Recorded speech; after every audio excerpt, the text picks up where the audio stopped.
احترام بپایان به زبان مادری، این احترام به گنج بی‌بهای میراث فرهنگ ملی محسوب می شود. والایت مقام زبان و پاک و بی‌گزند نگاه داشتن آن از دلیل‌های افتخار ملی و وطن و وطنداری می باشند. زبان تاجیکی از عالی‌ترین مقدسات ملی می باشد که این والاترین ارزش‌گذاری به زبان ملی و ملت خویش است. فرمان پرزیدنت جمهوری تاجیکستان از سال 2007 درباره سال زبان تاجیکی اعلان گردیدن سال 2008 دلیل دیگر احترام و بزرگداشت زبان مادری در دوران استقلال دولتی می باشد. بزرگترین وظیفه هر فرد خودشناس و وطندوست که فرهنگ و زبان ملی را گرامی می دارد پاک و به آلایش نگاه داشتن و به نسل‌های آینده بی‌گزند انتقال دادن این گنج بی‌بها می باشد. شاعران و ادیبان ما بزرگی و عظمت زبان ناب و شیوای تاجیکی را وصف کرده گفتند: در حد و سرحد شناسی جهان سرحد تاجیک زبان تاجیک است. تا زبان دارد وطندار است او، تا زبان دار است بسیار است او، بیشمار است، بی حساب است، بی حد است، بی سرحد است. بیننده‌های عزیز، گزارش آماده نموده همکارانمان را در این خصوص با هم تماشا میکنیم و در ادامه برنامه ایدانه ما باشد یک نوازش دلنشین منظور شما میگردد.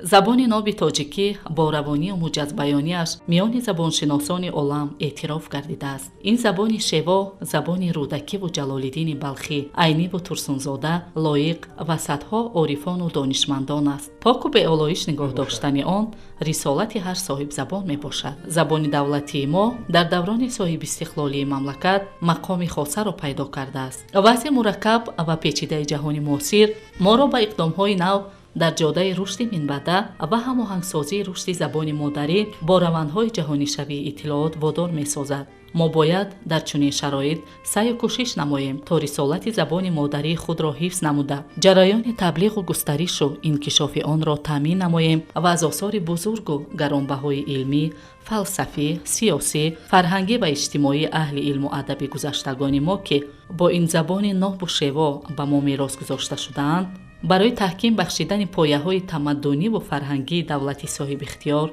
دنیوی، حقوق بنیاد و یگانه تاجیکستان به طور ثمره بخش استفاده نماییم.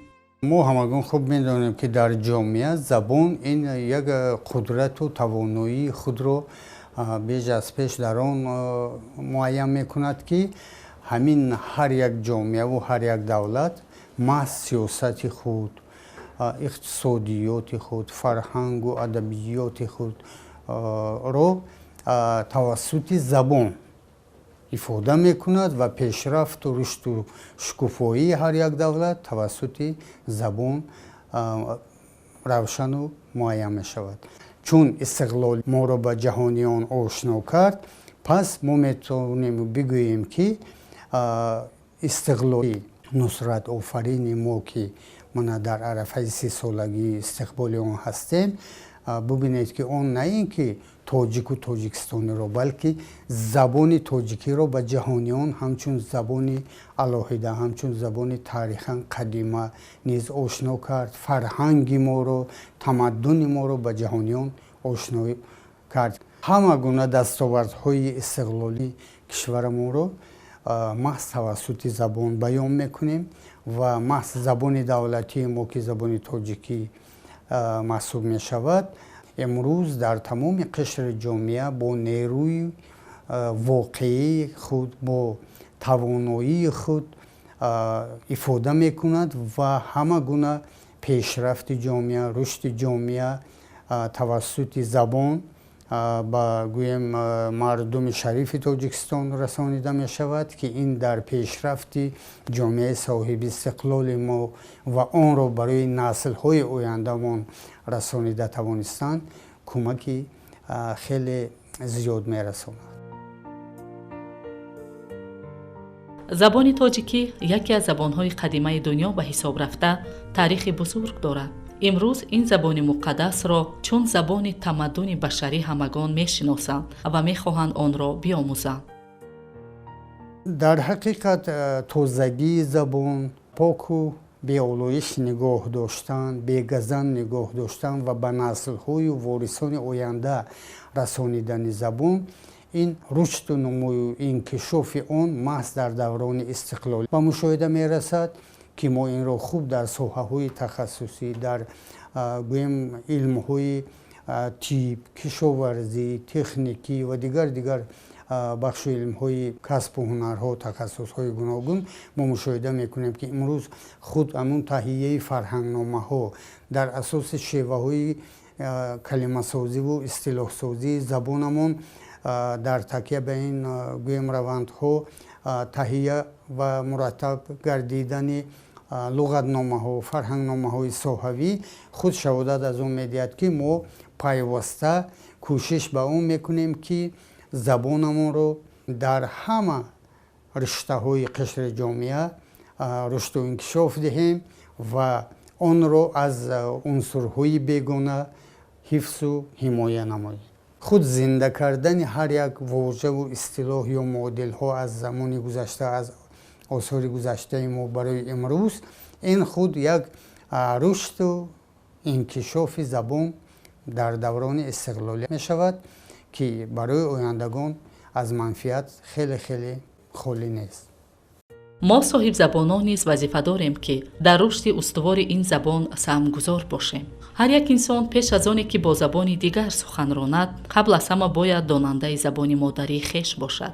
воқеан агар кас забони модарии худро донад, омӯхтани дигар забонҳо барояш осон мегардад. пойдору бегазан мондани забон аз тарзи муносибати ҳар кадоми мо ба он вобастагӣ дорад.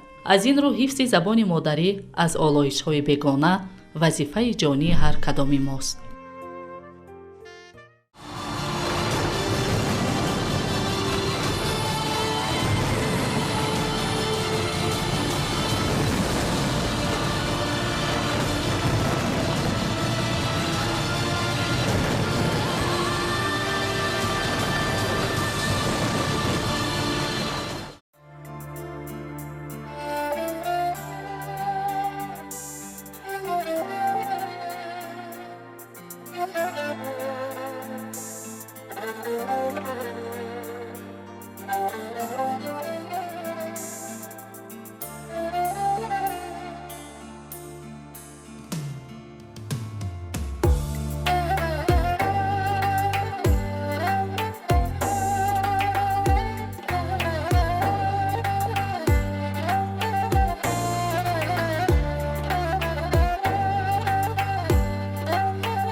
истиқлол барои мардуми тоҷик калиди саодат ва дастёбӣ ба зиндагӣ арзанда маҳсуб мешавад. бешубҳа мо танҳо баъди ба даст овардани истиқлол тавонистем дар соҳаҳои гуногун ба рушду комёбиҳо ноил гардем, аз ҷумла дар соҳаи тандурустӣ. соҳаи тандурустӣ яке аз самтҳои афзалиятноки сиёсати ҳукумати мамлакат ба шумор меравад. бо бовари комил гуфтан мумкин аст ки дар даврони соҳибистиқлолӣ соҳаи мазкур бо суръати баланд рушд намуд ва дар ин марҳила дигаргуниҳои зиёд ба вуҷуд омаданд. ҳоло дар кишвар муассисаҳои зиёди тандурустӣ фаъолият мекунанд ки бо навтарин таҷҳизоти техникӣ муҷаҳҳаз мебошанд. хурсандибахшаш Фарида ин аст ки имрӯзҳо мутахассисони мо бо масъулияти баланди касбият ва бо истифода аз имкониятҳои фароҳам овардаи давлату ҳукумат ба рушди илми тибби тоҷик такони ҷиддӣ мебахшанд. бинандаҳои азиз, дар ин қисмати барнома сӯжаи омоданамудаи ҳамкоронамонро ки вобаста ба ҳамин мавзӯъ омода шудааст бо ҳам тамошо мекунем. истиқлоли миллӣ барои рушди тамоми соҳаҳо имконияти мусоидро фароҳам овард. бахусус дар соҳаи тандурустӣ усули муолиҷа ва ташхис баъд аз ворид гардидани технологияи муосир боз ҳам осонтар гардид. ҳамчунин чандин беморхонаву бемористонҳо бунёд гардидаанд ки барои хизматрасонии саривақтӣ ба аҳолӣ кӯмак мерасонад. яке аз ин беморхонаҳо беморхонаи маҷмӯаи тандурустии истиқлол мебошад ки 620 номгӯи таҷҳизоти муосири ташхису табобатии истеҳсоли кишварҳои пешрафтаи ҷаҳон дастрас ва насб шудааст. он таҷҳизотҳое ки соли 2016 рӯзи кушодашавии беморхонаи мо аз тарафи ҳукумати ҷумҳурии тоҷикистон ворид карда шуда буданд, замонавӣ буда дар истифода қарор доранд. аз ҷумла таҷҳизотҳои воридшуда ин рентгенографияи рақамӣ, маммография, томографияи компютерӣ, денситометрия ва инчунин томографияи магнитии резонансӣ ба ҳисоб меравад. ин дастгоҳе ки ҳозир мо дар он ҳуҷра қарор дорем дастгоҳи томографияи магнитии резонансӣ буда барои муайян кардани бемориҳои майнаи сар, бемориҳои ҳаром мағз, бемориҳои ковокии шикам ва бемориҳои узвҳои қафаси сина истифода бурда мешавад. дастгоҳи рентгении рақамӣ дар як лаҳзаи кӯтоҳ беморро аз ташхис мегузаронад. дар ҳуҷраи маммографӣ бемориҳои ғадуди ширии занон ва саратони ғадудҳои ширии занон ташхис карда мешавад. дар ҳуҷраи дансиометрӣ ҳолати физиологӣ ё патологӣ узвҳоро аз ташхис мегузаронанд. яке аз бартариҳои ин дастгоҳ бо муайян кардани зичии бофтаҳои устухон пешгирии шикастани устухонҳои инсон мебошад. дар озмоишгоҳ аксар дастгоҳҳои муосир дастрас гардидааст ки якбора якчанд амалиётро иҷро мекунанд.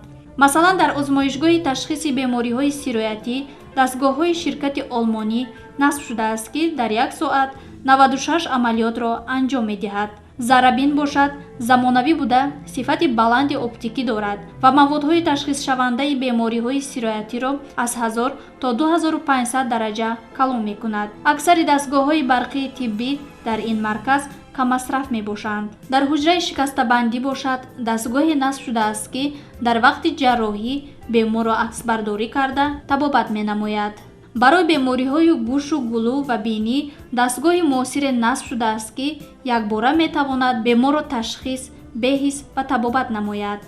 ортопантограф оиди муайян кардани бемориҳои ҷоғҳои боло ва ҷоғи поён дар фаъолияти корӣ мебошад. ин дастгоҳ аз соли 2016 то ин ҷониб фаъолият карда истодааст.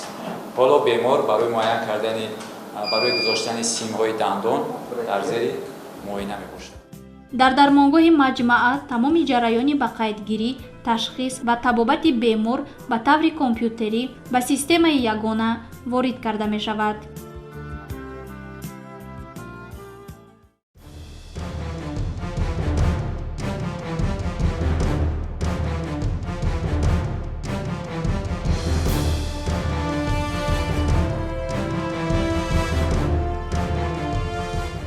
бинандаҳои азиз, барномаи идонаи мо бахшида ба 29-мин солгарди истиқлоли давлатии ҷумҳурии тоҷикистон идома дорад. воқеан истиқлол дару дарвозаи бахту саодатро ба рӯи ҷавонон кушод. маҳз дар ҳамин даврон ҷавонон аз таваҷҷӯҳи пай дар пайи роҳбарияти олии давлату ҳукумат бархурдор гардиданд ва бо истифода аз имкониятҳои фароҳам гардида тавонистанд ки тоҷикистонро дар арсаи байналмилалӣ муаррифӣ намоянд ва худро ҳамчун ворисони воқеиву арзандаи ормонҳои миллати хеш муаррифӣ созанд. ва ба ин манзур бинандагони гиромӣ ҳоло суҳбате дорем бо Сино Исмоилов, корманди маркази тадқиқоти стратегӣ назди президенти ҷумҳурии Тоҷикистон. хуб, шумо ки яке аз ҷавонони даврони соҳибистиқлолӣ ҳастед, аз таваҷҷӯҳ ва дастгирии ҷавонон аз ҷониби роҳбарияти давлату ҳукумат ва дастовардҳои худи ҷавонон суҳбат мекардем. вале самараи ине ки истиқлол аст ки имрӯз Тоҷикистон дар дунё чун давлати сулҳҳо сулҳпарвар шинохта шудааст ва имрӯз таҷрибаи сулҳи тоҷикон манбаи омӯзиши сулҳхоҳони ҷаҳон гаштааст ки ин боиси ифтихори ҳар як тоҷику тоҷикистонӣ мебошад.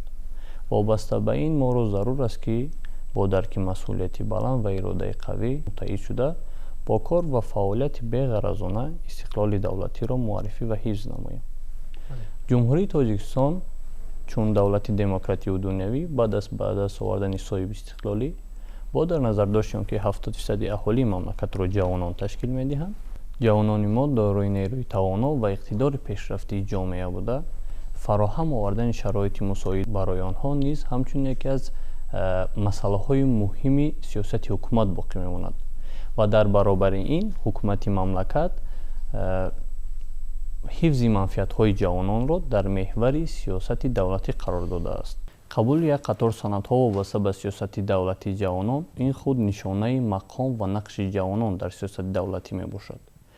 дар баробари ин дар тӯли 29 соли соҳибистиқлолӣ як қатор барномаву стратегияҳо аз ҷумла консепсияи миллии сиёсати ҷавонон дар ҷумҳурии Тоҷикистон, стратегияи сиёсати ҷавонон дар ҷумҳурии Тоҷикистон барои солҳои 2019 ва ғайраҳо аз ҷониби ҳукумати мамлакат қабул гардида шудааст. қабул гардидани чунин санадҳо тамоми имконотро ба вуҷуд овардааст ки то ҷавонон тавонанд қудрати зеҳнӣ ва ақлонии хешро дар идоракунии ҷомеа фаъолона истифода намоянд. нақши ҷавононро дар таҳкими истиқлол ва пояҳои давлатдории миллӣ чӣ гуна арзёбӣ мекунед? яъне дар фазои имрӯзаи ҷаҳони муосир ҷавонони мо чӣ рисолатеро бар дӯш доранд? дар шароити муосир ҳар кишвар барои мустаҳкам намудани пояҳои давлатдорӣ ва таҳкими истиқлоли худ ба нерӯу қудрати муайяне такя менамояд ки айни ҳол чунин нерӯу қудрат ки василаи рушди давлатҳо мебошад ин насли ҷавон аст.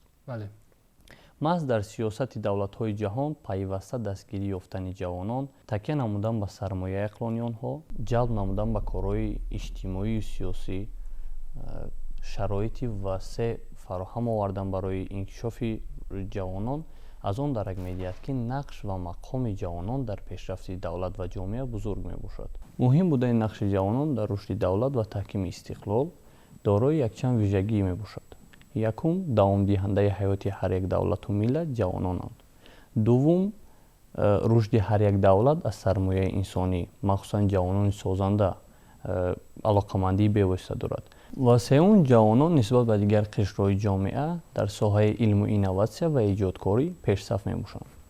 имрӯз таҷрибаҳо собит месозанд ки ҳамон давлатҳое соҳиби рушди устувор гардиданд ки бо стратегияи рушди худро бо дар назардошти манфиатҳои ҷавонон тарҳезӣ кардаанд. дар ин даврони орому осоишта ва бесобиқаи кишварамон ҳукумати мамлакат ҳама шароиту заминаҳоро барои рушди устувор, барои омӯзишу таълим ва зиндагии шоистаи ҷавонон муҳайё сохта истодааст ва мо дар оянда боварӣ дорем ки боз ҳам барои насли ояндасоз заминаҳои боз ҳам беҳтар муҳайё мегардад. дар ин раванд назди ҷавонон як қатор рисолатҳои муҳими таъриху тақдирсоз меистад. пеш аз ҳама ҳифз ва азхудкунии таърихи моддиву маънавии миллат, садоқат ба ватан, баланд бардоштани сатҳи худшиносӣ ва ҳуввияти миллӣ, азхуд кардани донишҳои муосир, таъмини амният ва суботи давлат аз муҳимтарин рисолатҳои ҳар як ҷавони кишвари имрӯз мебошад.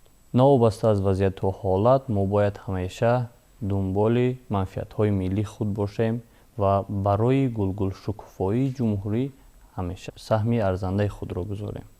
ташаккур барои суҳбат ва бинандагони гиромӣ, ин лаҳза суҳбате доштем бо корманди ҷавони маркази тадқиқоти стратегӣ назди президенти ҷумҳурии Тоҷикистон Сино Исмоилов. خب فرهاد، چون اینجا سخن در مسئله دستگیری جوانان رفت، بیاید یک سرود دلانگیز رو از هنرمند جوان عالم جمعه خان با هم تماشا میکنه و پس از چند لحظه باز هم ارتباط ما با شما ادامه میده. در واقع استقلال رمزی صاحب دولتی و وطنداری ملت سربلند و متمدن تاجیک میباشد که نامه تقدیر خیش را با دست خیش نوشته، راه و روش خاصه و مقام و موقع مناسبی را در جامعه جهانی پیدا کرده، نبض دولت و ملت ما را با نبض سیاره همصدا میسازد. همین است که روشنفکران همیشه تلقین میکنند که ما باید به قدر این ارزش‌های ملی برسیم و برای حفظ داشتن آنها همیشه آماده باشیم. тамошобинони задманд барномаи идонаи мо идома доранд ва ин навбат меҳмони барномаи мо ҳастанд ҳунарманди ансамбли давлатии фалаки кумитаи телевизион ва радиои назди ҳукумати ҷумҳурии тоҷикистон олими ҷумъахон ки бо як таронаи ватандӯстона барномаи моро идома медиҳанд. марҳамат.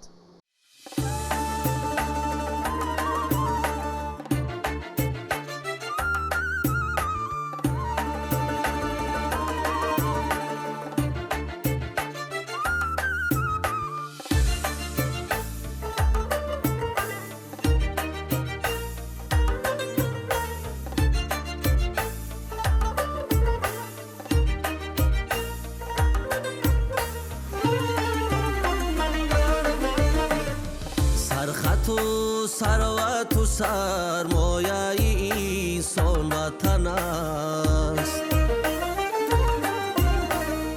در کتاب است که از گوشه ما وطن است. سرخط و ثروت و سرمایه انسان وطن است، در کتاب است که از گوشه ما وطن است. لذتی خاکی وطن، لذتی گذاری بهشت، لذتی خاکی وطن، لذتی گذاری بهشت، بهتر از تختی زر و گنج سلیمان وطن است. در کتاب است که از گوشه ما وطن است.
حسرت و ارمان وطن است، در کتاب است که از گوشه ما وطن است.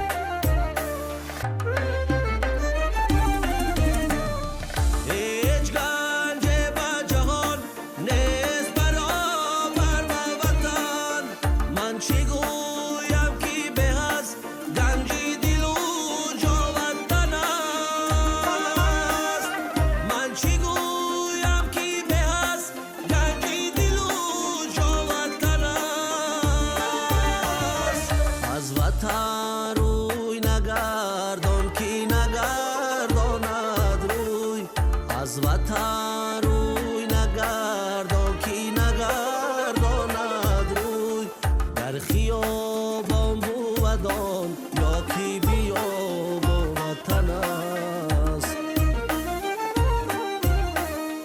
дар китоб аст ки аз гӯшаи мо ватан аст дар китоб аст ки аз гӯшаи мо ватан аст дар китоб аст ки аз гӯшаи мо ватан аст.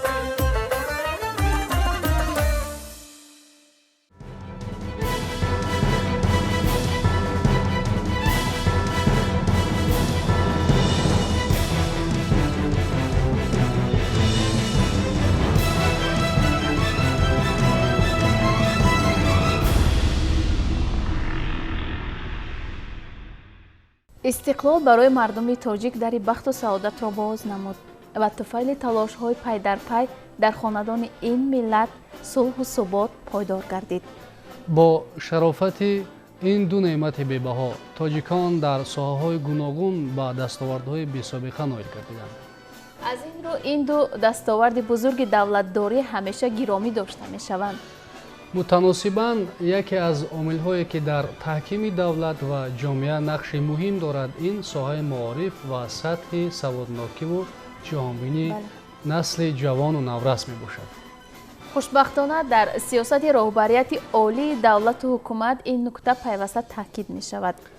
бунёди муассисаҳои таълимӣ, биноҳои наву замонавӣ ва муҷаҳҳаз бо таҷҳизоту технологияи зарурӣ, таъмиру азнавсозии пурраи як қатор муассисаҳои дигар аз силсилаи ҳамин иқдомҳои шоён ба шумор мераванд. раванди босуботи корҳои созанда дар ин самт имкон медиҳад ки омӯзгорон ва хонандагон бо истифода аз шароитҳои мусоид ба сифати таълиму тарбия диққати махсус равона созанд ва ба ҳамин ғамхориҳо арзанда бошанд. ин лаҳза бинандагони гиромӣ гузориши ҳамкоронамонро дар мавзӯи дастовардҳои соҳаи маориф дар даврони соҳибистиқлолӣ манзури шумо мегардонем ва баъд аз он барномаи донаи субҳро идома медиҳем. низоми маорифи кишвар дар марҳилаи вуруд ба фазои ҷаҳонии таҳсилот қарор дорад. ҷаҳонӣ шудани таҳсилот водор месозад ки раванди таълиму тарбия ҷавобгӯй ба стандартҳои давлатию байналхалқӣ бошад. маҳз бо дар назардошти ин ҳадафҳои дурбинонаву созанда, маориф дар сиёсати иҷтимоии ҳукумати тоҷикистон соҳаи сарнавиштсоз, афзалиятнок ва омили амнияти миллӣ эълон гардидааст. дар асоси натиҷаи корҳои илмию тадқиқотӣ дар ҷодаи илм чоп шудани монография, китобҳои илмӣ, мақола ва диссертатсияҳо мебошад ки ин ҳам яке аз муваффақиятҳои соҳаи илм ва маорифро дар солҳои истиқлолии ҷумҳурии тоҷикистон нишон медиҳад. дар муқоиса ба солҳои пешин заминаи меъёрии ҳуқуқӣ таҳким ёфта, сохтмон ва барқарорсозии муассисаҳои таълимӣ, афзоиши теъдоди хонандагон, таҳкими пояҳои кадрӣ ва моддию техникӣ чандин маротиба боло рафта, сифати таҳсилот, сатҳи дониши хонандагон рӯ ба беҳбудӣ ниҳодааст. дар замони истиқлол соҳаи маориф рушд намуд. пеш аз ҳама заминаи меъёрии ҳуқуқии соҳа таҳким бахша шуд. дар ин давра ҳам дар соҳаи таҳсилоти томактабӣ ва ҳам таҳсилоти умумӣ як зумра санадҳои меъёрии ҳуқуқӣ аз қабили қонуни ҷумҳурии тоҷикистон дар бораи таълиму тарбияи томактабӣ, стандарт давлати таҳсилоти томактабӣ, низомномаи намунави муассисаҳои таҳсилоти томактабӣ, низомномаи намунави муассисаҳои таҳсилоти умумии ҷумҳурии тоҷикистон, стандарти давлати таҳсилоти умумӣ дар ҷумҳурии тоҷикистон ва як зумра санадҳои меъёрии дигар қабул гардид. дар баробари ин заминаи моддию техникии муассисаҳои таълимӣ, яъне ҳам таҳсилоти томактабӣ, ҳам таҳсилоти умумӣ таҳким ёфт ва дар ин замина ин омил гардид ки дар ҷумҳурӣ муассисаҳои томактабӣ ва муассисаҳои таҳсилоти умумӣ зиёд гарданд. нисбат ба соли 2013 дар ҷумҳурӣ 134 муассисаи томактабӣ зиёд гардид. агар соли 2014 дар ҷумҳурӣ 7 хонанда бо медали тилло сарфароз гарда бошанд, имрӯз дар ҷумҳурӣ танҳо соли таҳсили сипарӣ гардида 31 нафар хонанда бо медалҳои тилло ва нуқра мукофотонда шуд. ҳамчунин ҷанбаси натиҷаи имтиҳонҳои марказондашуда тавассути маркази миллии тестӣ гувоҳи он аст ки сатҳу сифати таҳсилот дар ҷумҳурӣ боло рафтааст. ҳукумати ҷумҳурӣ маорифро ба самти афзалиятноки сиёсати давлатӣ табдил додааст то ба садҳо маротиба афзоиш ёфтани маблағгузорӣ ба соҳаи маориф дар муқоиса ба оғози ҳазорсолаи нав, сохтмони биноҳои наву замонавии муассисаҳои таълимӣ ва биноҳои синфхонаҳои иловагӣ барои онҳо дар тамоми гӯшаву канори кишвар, зина ба зина баланд бардоштани маоши омӯзгорон ва муайян кардани дигар имтиёзҳо баҳри онҳо аз ҷумлаи тадбирҳои самарабахши ҳукумати мамлакат барои рушди соҳаи маориф мебошад, ки имрӯз мо шоҳиди бевоситаи он ҳастем.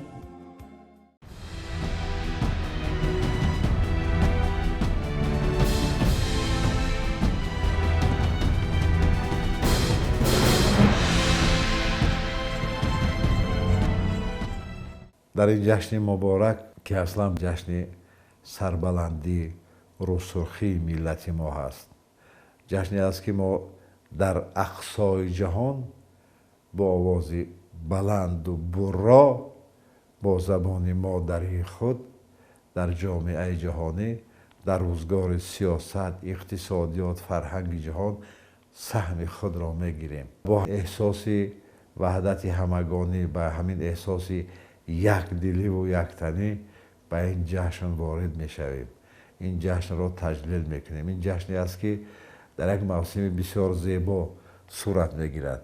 мавсими бисёр ширин, мавсими бисёр пурбаракат аст ва як мавсиме аст ки як обу ҳавое ҳаст ки як фасле аст ки воқеан шоистаи ҷашн гирифтани истиқлолияти ватани мо ҳаст. истиқлолият барои миллати мо роҳи давлатдории миллиро эҳё намуд ва таъкид кардан ба маврид аст ки бо шарофати истиқлолият мардуми шарафманди тоҷикистон ба чанд дастоварди муҳим шарафёб гардиданд. бузургтарин дастоварде ки дар тӯли таърих дар ягон давлати дунё ин таҷриба иттифоқ наафтодааст, ин сулҳи тоҷикон аст. ин бузургтарин дастовард аст, зеро сулҳ истиқлолияти моро таҳким бахшид. корхонаҳои зиёде дар ин солҳо кушода шуданд ва таҷриба нишон дод ки бо такя ба унсурҳои соҳибистиқлолӣ тамоми соҳаҳои мо рушду такомул ёфта истодааст ва ин кушода шудани корхонаҳои бузурги истеҳсолӣ тӯли чанд соли охир, ҳамчунин қомат афрохтани биноҳои баландошона дар пойтахти кишварамон шаҳодат аз он медиҳад ки ин ҳама дастоварде ҳаст ки ба ҳамин миллат, ба мардуми тоҷик дахл дорад, тааллуқ дорад.